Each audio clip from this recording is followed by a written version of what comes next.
Morning students. आज का topic है अभिक्रिया की कोटि। तो समझते हैं अभिक्रिया की कोटि क्या होता है। वेग नियम में निहित सभी अभिकारकों की सांद्रताओं की घातों के योग को उस अभिक्रिया की कुल कोटि कहा जाता है। तो जो वेग नियम था, अगर आपको वेग नियम याद होगा तो ये इजीली समझ में आ जाएगा। तो मैं एक बार वेग नियम लिख देती हूँ क्या होता है। तो ये होता है आपका वेग नियम, जिसमें आपका जो अभिक्रिया का वेग होता है वो समानुपाती होता है अभिकारक ए की सांद्रता की पावर एक्स और अभिकारक बी की सांद्रता की पावर वाई। और जो एक्स और वाई है ना, एक्चुअली में ये क्या होता है, ये ए के प्रति अभिक्रिया की कोटि होती है और ये बी के प्रति अभिक्रिया की कोटि होती है। यदि मैं पूरी अभिक्रिया की कोटि की बात करूँ ना, तो एक्स प्लस वाई, समझ में आया, एक्स और वाई को जोड़ दूंगी तो मुझे अभिक्रिया की कोटि मिल जाएगी। क्यों? क्योंकि एक्स और वाई कोटि होती हैं, एक्स ए के प्रति होती है, वाई बी के प्रति होती है, और अभिक्रिया की मुझे चाहिए तो मैं एक्स और वाई को जोड़ दूंगी, यानी अभिकारकों की कोटियों को मैं जोड़ दूंगी। ठीक है, तो वही लिखा हुआ है, एक बार फिर से पढ़ लेते हैं।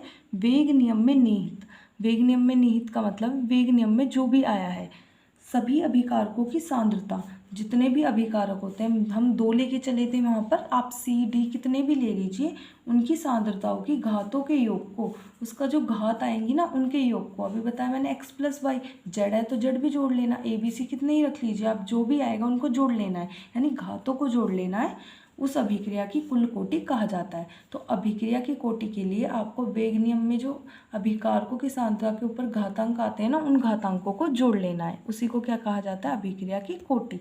जैसे उदाहरण के लिए समझते हैं, ये है अभिकारक SO2Cl2 और उत्पाद बना रहा है SO2Cl2, यानी कि सल्फर डाइऑक्साइड और क्लोरीन गैस। तो अभिक्रिया का वेग अगर मैं इस समीकरण के लिए लिखूं तो क्या आएगा अभिक्रिया का वेग? अभिक्रिया का वेग आ जाएगा आपका K। क्यों आया है? क्योंकि मैंने यहाँ पे बराबर लगा दिया है। अगर मैं समानुपाती लगाती तो इस K को हटा देती, ठीक है, लेकिन मुझे पूरा कंप्लीट करना है तो इसलिए मैंने बराबर का निशान लगाया है। तो यहाँ पे K और ये आ जाएगा, यहाँ पर अभिकारक आएगा। ध्यान रखना, उत्पाद को नहीं लिखते हैं वेग नियम के अंदर, उत्पाद बस रासायनिक समीकरण में लिखा होगा आपका, उसको इंक्लूड नहीं करना है आपको, मतलब है केवल अभिकारक से और उसके आगे लगे हुए स्टोक्योमेट्रिक गुणांक से। वो भी स्टोक्योमेट्रिक गुणांक से जब मतलब होगा जब वो आपकी अभिक्रिया के कोटि के बराबर होंगे। ठीक है, तो ये SO2Cl2 है, इसको लिख देंगे। और यहाँ पर अगर मैं अभिक्रिया की कोटि की बात करूँ तो यहाँ पर जो आपने देखा, यहाँ पर 1 आया है, ठीक है, 1 आया है ना SO2Cl2 के ऊपर। क्यों? क्योंकि यहाँ पर 1 है।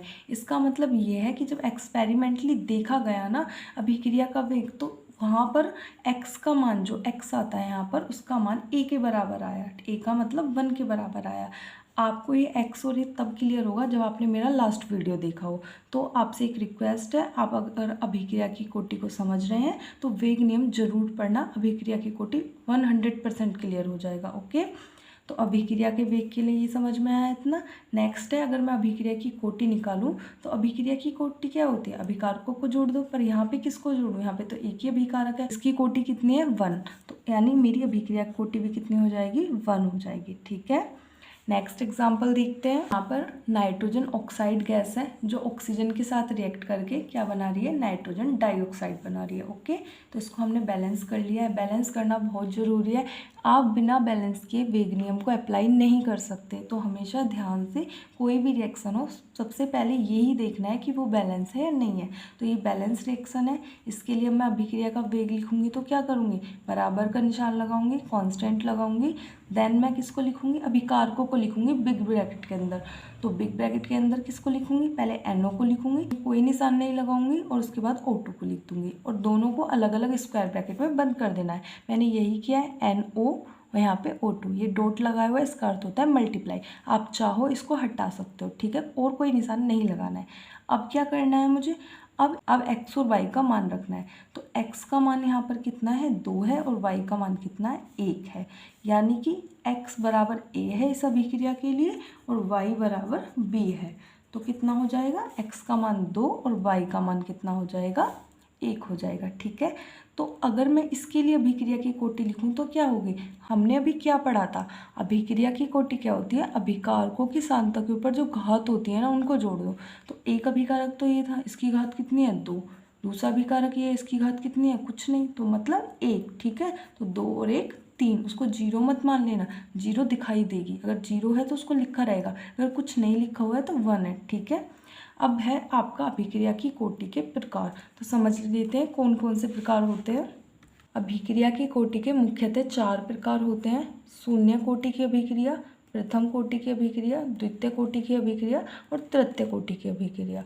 आपके सिलेबस में जो है वो शून्य कोटि की अभिक्रिया है, प्रथम कोटि की अभिक्रिया है केवल। द्वितीय और तृतीय कोटि की अभिक्रिया आपको नहीं पढ़नी है, सिलेबस में आपकी बुक में 12th क्लास की बुक में केवल 2 ही हैं। तो अभी आपको सिर्फ इस लेक्चर में अभिक्रिया की कोटि समझाई गई है, उसके उदाहरण समझाए गए हैं और उसके प्रकार समझाए गए हैं, ठीक है। अब शून्य कोटि की अभिक्रिया और प्रथम कोटि की अभिक्रिया के लिए आपको अलग से वीडियो आएगा, जिसमें शून्य कोटि की अभिक्रिया को पहले डिफाइन करके उसका फिर डेरिवेशन कराया जाएगा।